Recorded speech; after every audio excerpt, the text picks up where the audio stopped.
Hallo, ich bin Marleen und heute schauen wir uns an, wie genau Scratch funktioniert. Du lernst die wichtigsten Funktionen kennen. Dein erstes Projekt wird sein, deinen Namen zu animieren. Bereit? Los geht's! Um direkt mit Scratch loszulegen, klickst du auf Entwickeln.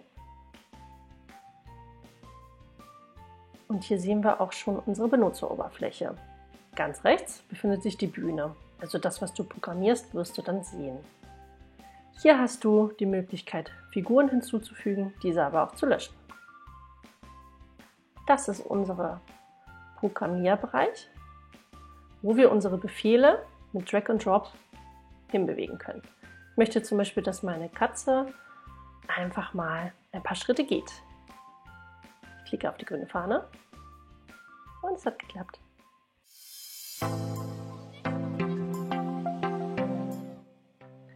Als Einstieg erwecke ich meinen Namen zum Leben. Dafür wähle ich eine neue Figur aus und kann da in der Bibliothek Buchstaben finden. Um eine Figur zu löschen, kann ich einfach hier draufklicken und auf den Mülleimer gehen. Um meinen ersten Buchstaben zu animieren, möchte ich erstmal, dass dieser reagiert, wenn die grüne Fahne angeklickt ist. Das ist wichtig, weil dann nämlich alle Buchstaben gleichzeitig ihre Animation machen. Nun kann ich überlegen, was ich haben möchte. Ich will zum Beispiel, dass sich der Buchstabe M um 45 Grad dreht. Und das kann ich direkt ausprobieren. Also auf den zweiten Buchstaben. Hier wieder genau das gleiche. Wenn ich die Fahne angeklickt habe, soll er was sagen.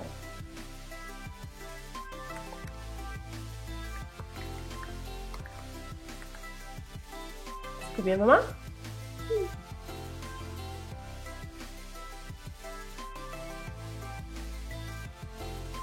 Dann nehmen wir nochmal einen Buchstaben.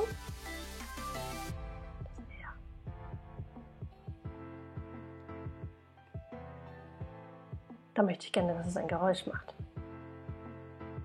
Wir probieren aus.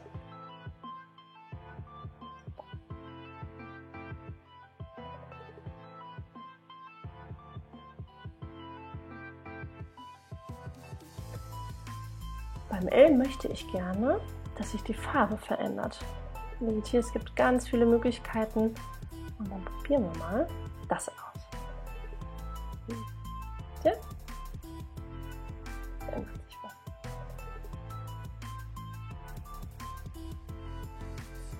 Beim vorletzten Buchstaben können wir wieder vielleicht eine kleine Bewegung reinbringen. Ich vertausche sie eben kurz mal ein bisschen.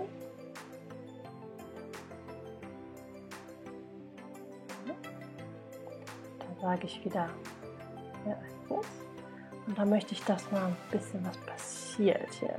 Vielleicht eine Zufallsposition. Und dann haben wir noch mal den letzten Buchstaben von Marleen, das N. Und da habe ich wieder Lust auf einen richtig schönen Effekt. Gucken wir mal, was es da noch so gibt. Hier ändern. Durchsichtigkeit, das ist doch cool. Das Tolle ist, dass du Scratch am besten selbst ausprobierst und erkundest, wie es funktioniert. Denn genau wie bei einem Puzzle sagt dir Scratch nicht genau, was du tun sollst, sondern du kannst es selbst herausfinden. Wenn du noch mehr über Scratch erfahren möchtest, dann klicke im Bildschirm auf Tutorials und du findest viele weitere Ideen für Projekte mit Scratch. Auf der Website www.scratch.mit.edu unter Entdecken kannst du dir Projekte aus der Scratch-Community anschauen, liken und natürlich auch remixen. Na, schon Ideen, was du kreieren wirst? Sag's uns in den Kommentaren.